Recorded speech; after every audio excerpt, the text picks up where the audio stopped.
Bismillahirrahmanirrahim. Assalamualaikum warahmatullahi wabarakatuh. Waalaikumsalam warahmatullahi wabarakatuh. Alhamdulillahirrahmanirrahim.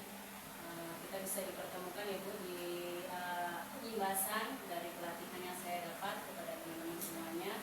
Semoga ilmu yang saya dapat dan bisa saya bagikan ke Ibu nantinya bisa menjadikan bekal kita dalam mengajar maupun mendidik anak. Sebelumnya saya sudah share ya Bu tentang apa sih namanya pembelajaran mendalam, yaitu yang kemarin saya tanyakan apa sih perbedaan PPT dan PPB. Mungkin sedikit bisa diulang untuk Bu Herlin, kemarin apa kepanjangan dari PPT dan apa PPB? PPB itu pola pikir bertumbuh. Kalau PPT, pola pikir tetap. Jadi dia seperti bawaan air. Lalu Bu ini, Bu Novi, PPT dan PPB apa perbedaannya? Pola pikir bertumbuh, pola pikir PPT dan PPB. nah, Ya, pola pikir tetap dan pola pikir bertumbuh.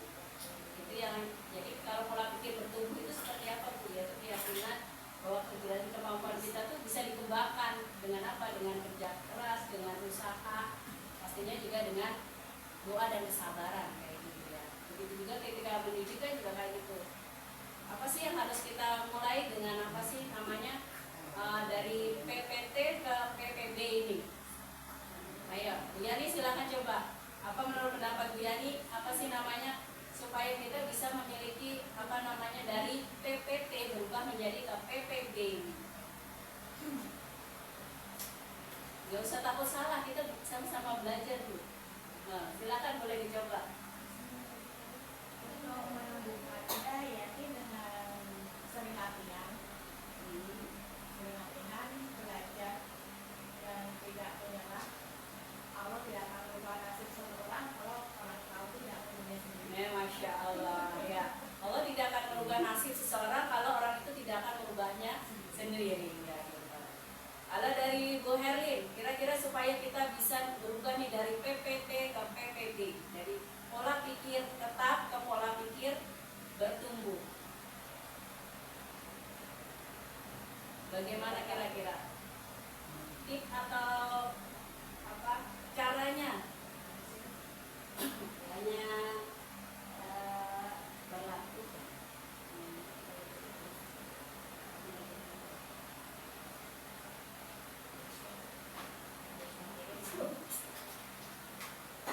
Banyak berlatih, apalagi boleh kali dari Bu Novi. Selain dari kalau tadi kerjaan kan sudah ya, berlatih, berusaha, apalagi bekerja keras.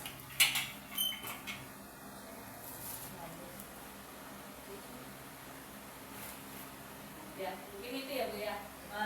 Apa sih sesungguhnya yang melandasi dari PPT dan PPB ini harus kita rubah? PPT itu adalah pemikiran tetap. Pemikiran tetap itu dalam artian seperti apa? Kalau kita kemarin memakai kurikulum apa Bu? Merdeka. Ya, kurikulum merdeka. Sekarang kita menggunakan kurikulum pembelajaran mendalam kayak gitu. Bagaimana pembelajaran mendalam ini? Kita sudah siap ini menerima perubahan ini kayak gitu. Apakah sulitkah, mudahkah? Itu tadi kuncinya, kita harus usaha, bekerja keras kayak gitu ya, dan pastinya penuh dengan kesabaran seperti itu ya.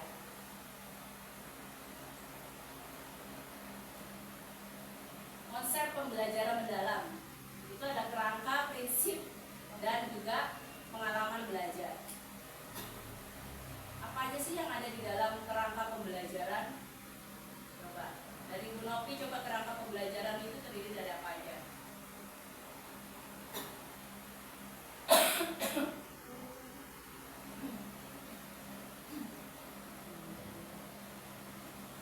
Pembelajaran mendalam dan kreatif.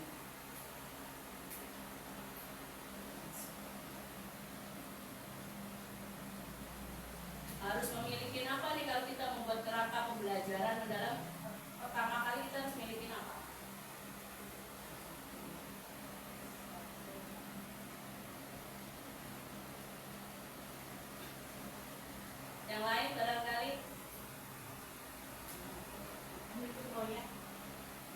proyek, apalagi kelompok, kelompok, apalagi kasus, studi kasus, apalagi selain itu. Berarti kita harus punya apa nih?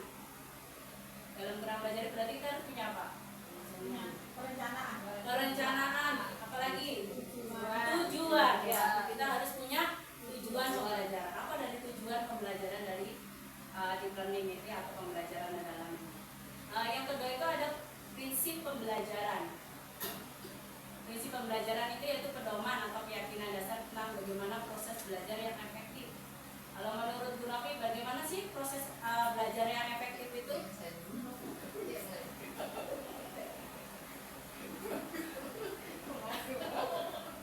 Ayo Bu Novi, proses belajar yang efektif. Boleh dibantu Bu Erlin?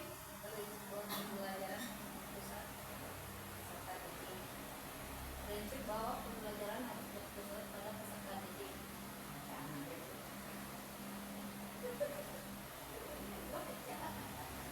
Ya, apa Bu? Harus berpusat pada peserta didik prinsipnya. Iya. Berarti yang aktif itu harus siapa Bu? Iya, muridnya. Kalau kita biasanya zaman dulu itu kita mengenal kalau mengajar itu model ceramah kayak gini, ya dulunya murid yang ngomong, yang ngobrol, yang memberikannya. Tapi kalau untuk pembelajaran deep learning ini, kita hanya menyediakan sarana, anak-anak yang dimotivasi, kita jadi motivatornya atau fasilitatornya. Oh iya, seperti mungkin kalau kita temuin kadang anak-anak apa sih namanya kegiatan menggunting contohnya. Kegiatan mengguntingnya aku nggak bisa Bu, kayak gitu aku nggak bisa, bilang kayak gitu susah, anak-anak seperti itu. Sebagai fasilitator kita harus bisa memotivasi, dimana anak bisa melakukan sesuatu yang sesungguhnya dia belum coba. Yang beliau ya, ayo dicoba pasti kamu bisa, kayak gitu ya. Dan kayak itu pengalaman belajar. Tadi yang sudah disebutkan ya, yaitu dengan proyek, diskusi kelompok, ataupun studi kasus.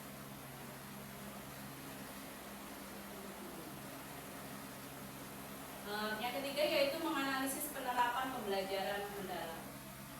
Apa aja yang perlu kita analisis dalam penerapan pembelajaran mendalam ini? Apakah materi itu mendorong rasa ingin tahu? Apakah ada unsur kolaborasi? Apakah isi materi terasa relevan bagi siswa? Itu prinsip pembelajarannya ya Bu. Coba berikan satu contoh dari suatu materi pembelajaran yang mendorong siswa untuk ingin tahu ataupun bisa berkolaborasi dan itu relevan bagi siswa. Itu seperti apa? Yani boleh dicoba? Ya, mungkin ketika pembelajaran itu berkaitan dengan tema diri sendiri misalnya, itu kan menyangkut tentang anggota tubuh. Anak-anak kan sebagai ya ciptaan Allah yang sudah diberikan anggota tubuh tadi, mereka juga sudah bisa mengenal dan menggunakan. Jadi dengan tema itu insya Allah bisa membuat mereka bisa aktif ya, bisa aktif dalam pembelajaran. Kasih tepuk gue buat Bu Yani. Tepuk, go. Kasih W, kasih O, kasih W. Wow, oke. Ya, itu ya. Yang kedua itu pengalaman belajar. Pengalaman belajar apa sih yang bisa kita berikan kepada siswa? Pengalaman belajar ini menganalisis, mengevaluasi ataupun menciptakan ahli-ahli yang hanya mengingatnya kayak gitu. Contohnya bisa diberi tahu Bu Herlin, dibantu di sini pengalaman belajar apa, kegiatan apa nih yang akan kita sajikan nih supaya memberikan apa siswa ini menciptakan sesuatu yang mungkin bisa direlevansikan dalam kehidupan sehari-hari. Kegiatan yang apa ya, kayak cooking, Ya, fun cooking ya, terus sains, ya fun cooking, sains yang itu mungkin pembelajaran itu bisa nanti fun cooking kan kita mengenalkan masak ya, bukan hanya masak tapi di situ murid biasanya turut serta ya dalam kegiatan fun cooking kayak gitu, dimana bisa menjadikan bekal kehidupan nantinya. Kasih wow, tepuk wow buat Bu Herlin, tepuk wow, kasih W, kasih O, kasih W. Wow, oke, alhamdulillah. Ya, itu tadi beberapa tentang pembelajaran dalam sampai menganalisis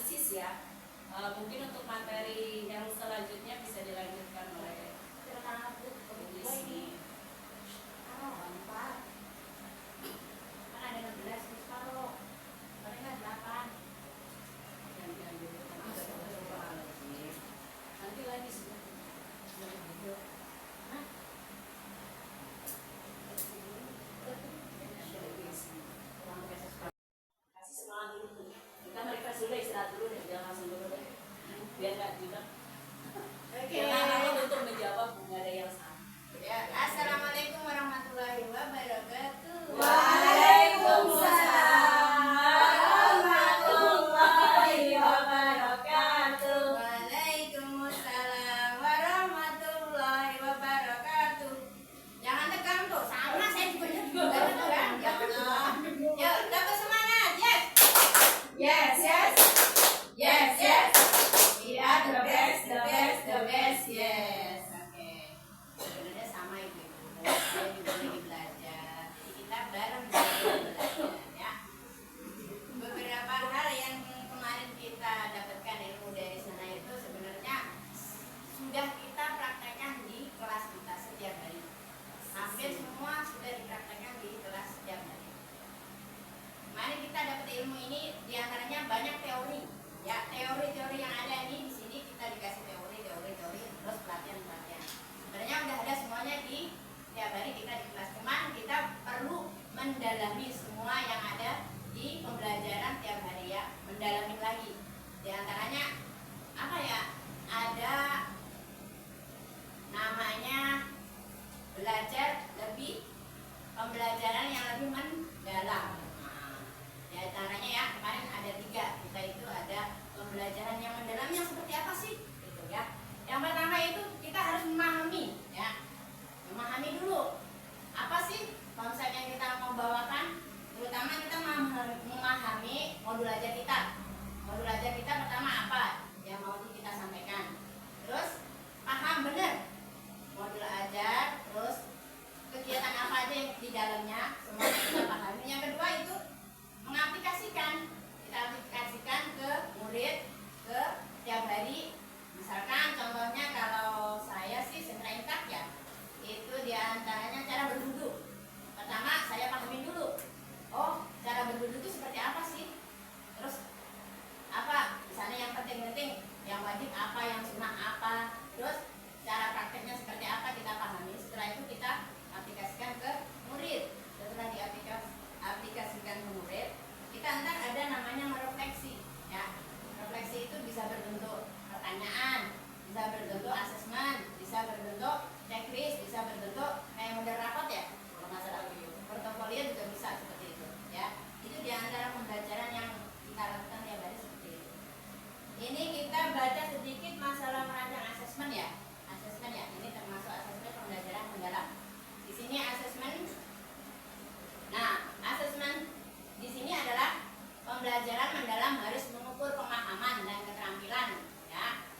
Kunci dari merancangnya ada 3 ya.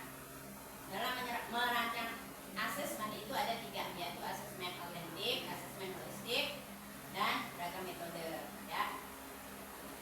Di antaranya asesmen autentik.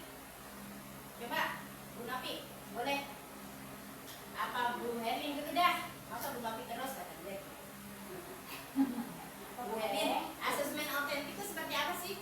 Kayaknya ini bahasanya kan nggak susah ya dimengerti ya, kayaknya seperti gampang semua. Kalau saya baca katanya ntar gurunya menutup banget sih. Ya silakan Bu Herlin dibaca sedikit, dipahami nggak apa-apa. Gunakan Asesmen otentik menggunakan yang mencerminkan situasi nyata seperti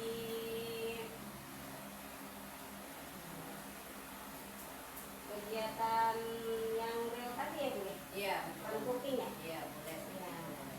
Nah yang kedua boleh Bu Yani, asesmen holistik itu yang kayak apa sih? Asesmen itu penilaian ya. Ya. Holistik ya. Yang holistik.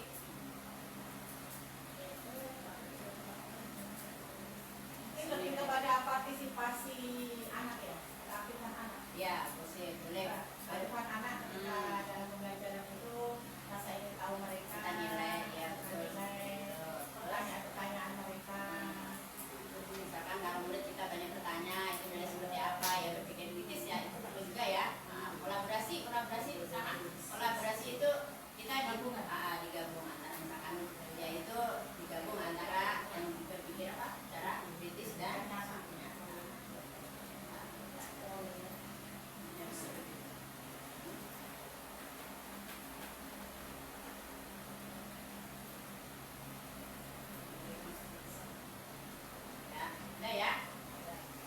lanjut ke lanjutnya apa ya, menyusun rencana dan mengimplementasikan seperti yang saya utarakan tadi ya. Setelah disusun kita mengimplementasikan pembelajaran mendalam. Saya sering apa ya, mengimplementasikan itu susah. Ya, caranya seperti ini. Ada satu, misalkan menyusun rencana pembelajaran. Ya, paham ya? Kita menyusun. Yang kedua, tentukan tujuan dulu. Tujuannya seperti apa? Berfokus pada pemahaman yang mendalam ya. Yang ketiga, rancang pengalaman pembelajaran yang menantang dan relevan. Yang keempat, integrasikan asesmen otentik sejak awal. Yang kelima, berikan waktu yang cukup bagi siswa untuk bereksplorasi dan berefleksi. Lanjutnya, apa namanya? Mengimplementasikan dan merefleksikan pembelajaran. Yang keempat, selanjutnya melaksanakan. Seperti yang saya, kalau udah kita diimplementasikan, kita terapkan ke dalam kehidupan sehari-hari ya. Ya kayak kita misalkan kalau kita mau mengolah sampah ya berarti tiap hari kita digerakkan semua, misalkan tiap hari oh sampah dikini loh, ini yang plastik, ini yang enggak gitu. Sama kayak wudhu yang saya contohkan tadi, wudhu itu loh tiap hari diimplementasikan dalam kehidupan sehari-hari. Cara berwudhu yang benar yang mana kita terapkan dalam wudhu kita, dalam sholat 5 waktu kita, seperti itu ya. Nah terakhir ada refleksi nih ya, refleksi setelah selesai evaluasi prosesnya, dievaluasi semuanya, apa udah bener cara wudhunya, apa udah apa namanya tujuannya udah nyampe belum, terus apa namanya rancangan yang kita susun itu udah bener apa belum, pas belum gitu ya. Refleksi lagi, anak-anak udah paham belum masalah wudhu misalkan, dan banyak seperti itu ya. Selanjutnya kita ke merancang dan mengimplementasikan inquiry kolaborasi.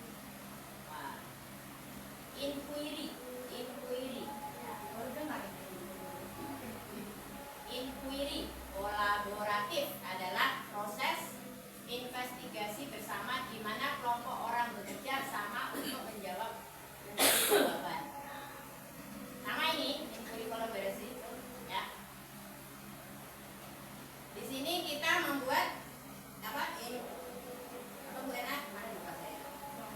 Jadi kita memberikan kolaboratif itu, kita berkolaborasi dalam peserta didik itu tidak hanya kita aja Bu, kita bisa berkolaborasi dengan guru-guru yang lain, dengan kepala sekolah, dengan orang tua, tidak hanya dengan apa kita dan murid saja gitu, tapi bisa dengan yang lain. Kayak tadi yang Bu Isti sudah contohkan, misalnya memilah sampah nih kita sudah ajarkan di sekolah, bisa nanti berkelanjutan kita terapkan juga bekerja sama dengan orang tua, bahwa di rumah pun juga sudah terbiasa untuk bisa mengolah sampah, memilah sampah.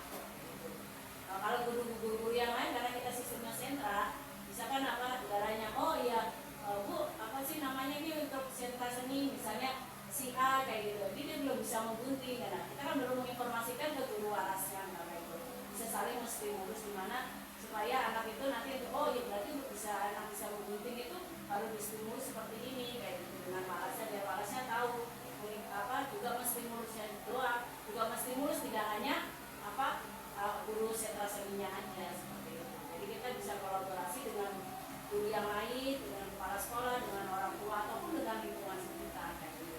Untuk dalam hal pembelajaran dan pengajaran. Kalau yang kedua kan biasanya kita lakukan kan kita dengan masyarakat kita bisa menggunakan lapangan kayak gitu kan, bisa.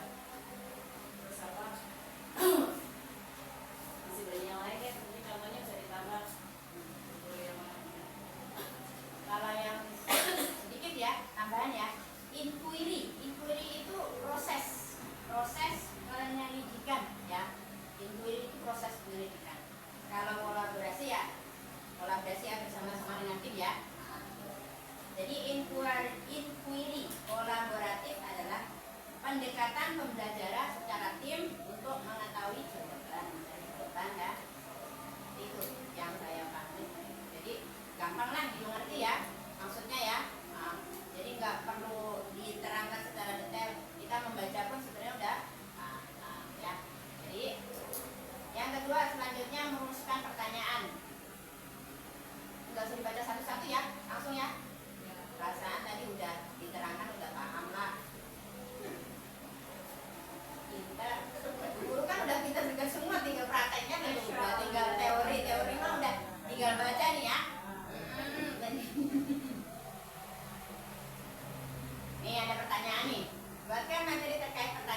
pertanyaannya gitu coba. Bingung gitu. Jelaskan aja konsepnya aja. Konsep pembelajaran mendalam. Iya, pembelajaran mendalam itu konsepnya. Nah, ada pertanyaannya, prinsipnya. Mungkin berkaitan dengan sehari-hari aja lah. Tema yang diajarkan apa yang berkaitan dengan sehari-hari. Yang dekat dengan anak, belajar tidak oleh anak. Nah itu mungkin tentang keluarga, tentang makanan, tentang ya teman-temannya. Satu yang dekat dengan anak. Bagaimana dia nih?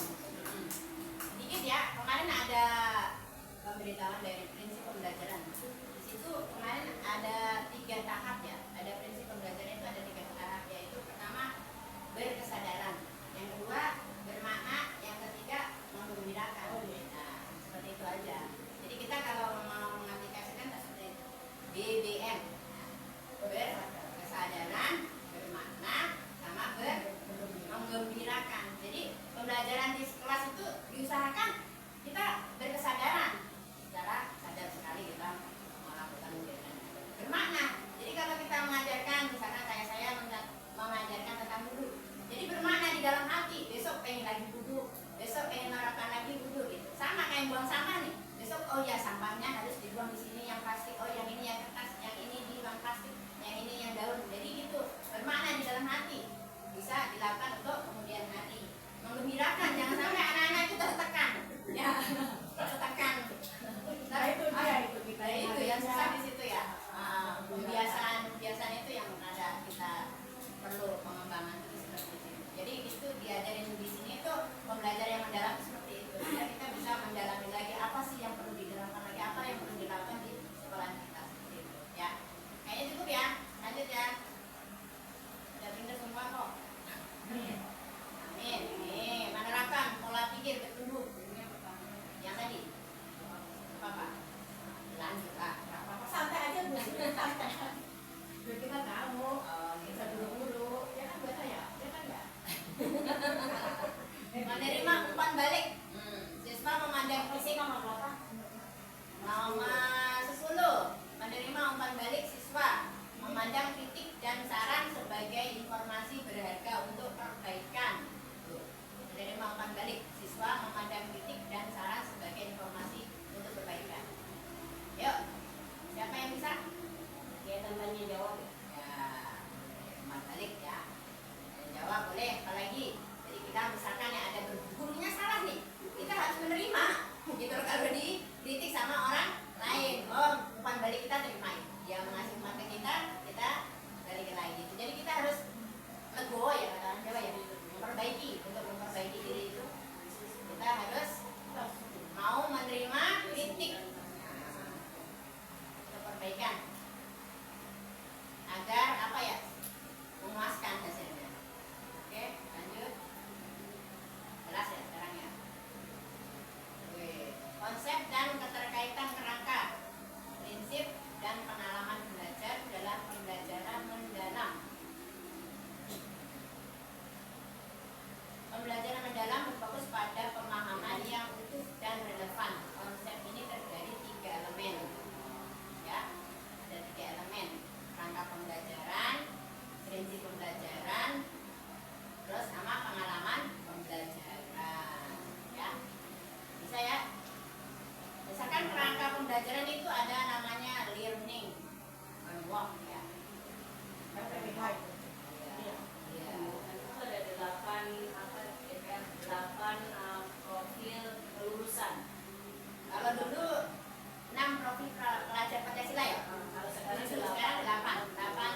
Ini tamangin.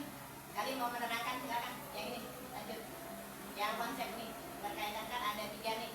Kerangka pembelajaran, prinsip pembelajaran dan pemahaman. Pengalaman belajar. Ya, silakan Berna. Satu lagi nggak ada Bu. Hah? Oh, ada di bawahnya, di bawahnya. Oke.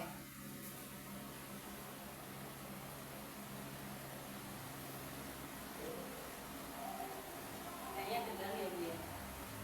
Biar nggak tegang, Speaking dulu tambahin. nih. Siapa yang mau berikan speakingnya? Biar kita nggak terlalu tegang Bu. Berdirilah berdiri. Berdiri. Iya. Ya berdiri ya. Berdiri ya. Yang lain kan Ayo kita ice breaking. Ice breaking lah. 1, 2, yang dari sana, Wismi yang dari sana, dari sana. Ah, udah sama aja. Kayak kita di sini. Apa nih? Ya, 1, 2, 3. Buka mulut, tertawa 3 kali. Buka mulut, tertawa 3 kali. Ha ha. Buka mulut, tertawa 1 kali. Ha. Buka mulut, tertawa Tanpa suara. Terima kasih Bu Erlin. Malah suruh menjaga aja. Ibu saya nanya. Ayo. Delapan apa? Tulisannya. Ada berapa sekarang? 11. Ada berapa? Ya, alhamdulillah ya Bu, tadi materi tentang pembelajaran mendalam sudah disampaikan kepada Bu Ismi tentang pembuatan asesmen. Nah, jadi asesmen itu tadi terbagi menjadi 2 Bu, sumatif dan formatif. Perbedaannya apa?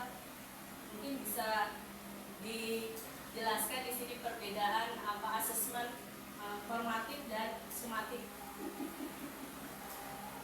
Ada yang ada di sini kali dari perbedaan asesmen formatif dan sumatif. Jadi asesmen itu terbagi menjadi 2, formatif dan sumatif.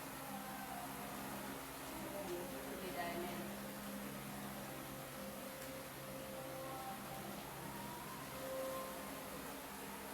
Kalau formatif itu seperti rapor itu ya Bu. Iya, tertulis ya. Bisa sebagai rapor. Kalau formatif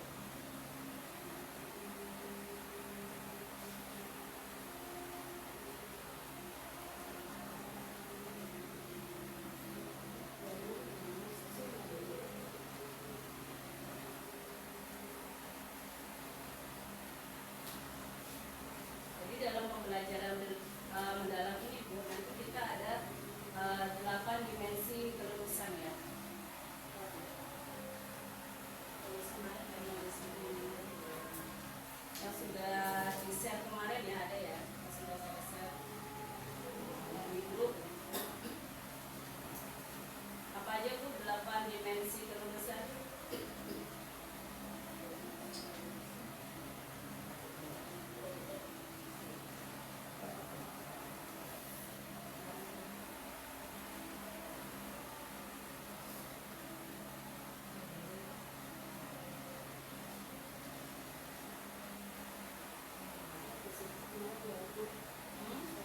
Satu keimanan dan ketakwaan. Ya, Hanafi, boleh. Kewarganegaraan. 3 kesadaran kritis. 4 kreatif. 5 kolaborasi. 6 kemandirian. 7 kesehatan. 8 komunikasi. Itu tadi 8 prinsip, ada 8 dimensi profil kelulusan ya Bu ya, ada 8 ya. Salah satunya yaitu yang satu keimanan dan ketakwaan, yang kedua kewarganegaraan, ketiga penalaran kritis, keempat kreativitas, 5 kolaborasi, dan keenam kemandirian, 7 kesehatan, 8 komunikasi.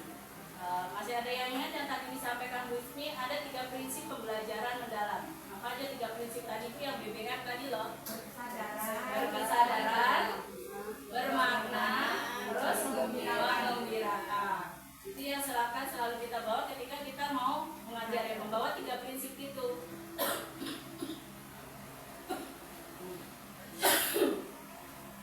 Berkesadaran, bermakna, mengembirakan. Apa sih dari berkesadaran itu yang bagaimana Bu? Berkesadaran di sini siswa tidak ada tekanan ataupun dia kayak gitu loh. Ketika oh iya apa sih Bu, aku nggak bisa mengunting, Bu susah kayak gitu. Apa dia udah ada dorongan dari dalam dirinya sendiri untuk bisa memotivasi. Oh iya bilang itu. Kalau mengunting itu ternyata seru loh. Tanpa adanya paksaan, walaupun kita harus memotivasi atau memberikan stimulus, kamu bisa kok dengan mencoba, bilang gitu. Yuk kita mencoba kayak gitu. Pengalaman yang ketiga itu pengalaman belajar mendalam. Ada 3 di sini ya. Pengalaman belajar mendalam. Apa aja Bu? Memahami, mengaplikasikan, satu lagi merefleksi. Ya itu tadi ya. Jadi kita harus bisa memahami dulu, mengaplikasikan, baru merefleksikan. Kalau kerangka pembelajaran tadi berarti